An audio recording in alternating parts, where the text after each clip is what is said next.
තෙරුවන් සරණයි. මේ අංක 3. අනික් කාරණාවක් තියෙනවා තව. දැන් මේ මොකද්ද සාසනේ? මේ මොකද්ද? මේ දේනවනේ.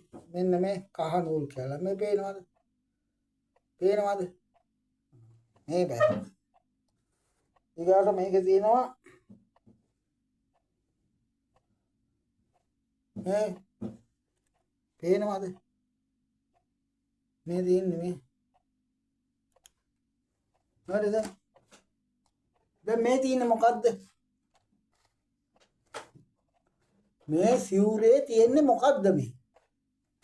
ඔය දන්නේ නැහැ.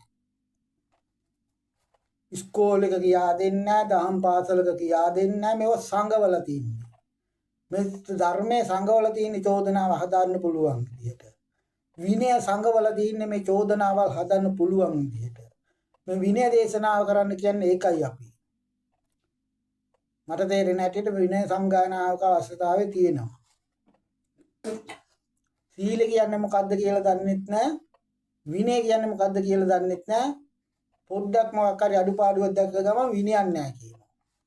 විනයෙන් ගිහිල්ලා හදාගන්නේ කියලා කියන්නේ නැහැ. ඒක කියන්නේ දන්නේ නැපේ. ඕක තමයි තියෙන්නේ. ඔය තියෙන්නේ ගන්ටිය.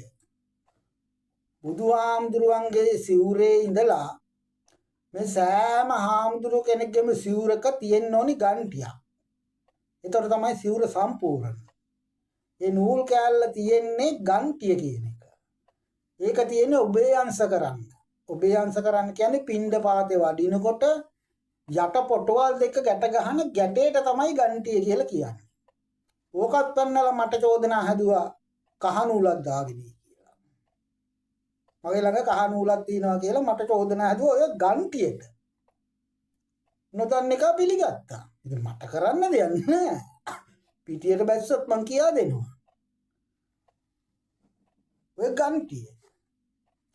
ඕක පෙන්නලා හැමෝටම අන්න හාමුදුරුවෝ ළඟ කහ නූලක් තියෙනවා කියලා කියනවා. ඕක තමයි ඔය ප්‍රචාරය කරන කතාව. හාමුදුරුවෝගේ සිවුරේ තියෙනවා. නමුත් ඔක බුදුහාමුදුරුවෝගේ සිවුරේ තියෙනවා. මහරහතන් වහන්සේලා හැම හාමුදුරුවෝ කෙනෙක්ගේම සිවුරක තිය යුතුයි. අටපිරිකරේ නූල තියෙනවා. නූලේ කතාව බුදුදහමේ නෑ. බුදුදහම තියෙන්නේ කහ කඩයක්. ඒකට මේ දේශගුණික විපිරියාසය එන්න ඕන.